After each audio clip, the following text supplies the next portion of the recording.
Patrick, bonjour. Bonjour. Albumine et cirrhose, tu as vu des choses?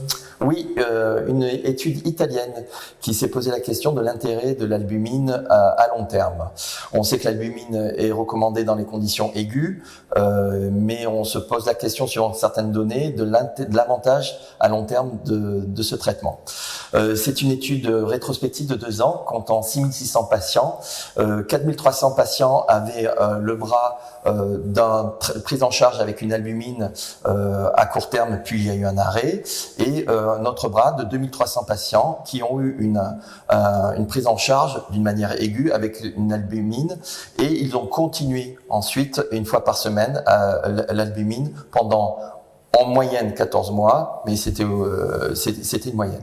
La dose initiale était de 87 grammes par semaine, puis 38 grammes par semaine dans le bras à long terme. Ce qu'il en ressortait, c'est qu'il y avait une diminution du besoin de parasynthèse, une diminution de l'incidence de l'acide réfractaire.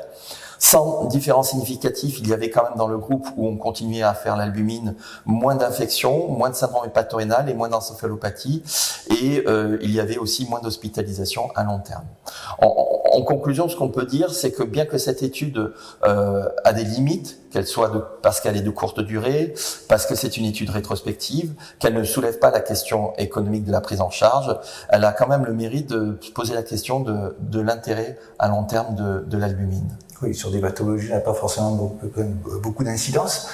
Et outre le fait que l'albumine augmente la volémie efficace, est-ce que tu as vu d'autres mécanismes physiopathologiques qui pourraient être...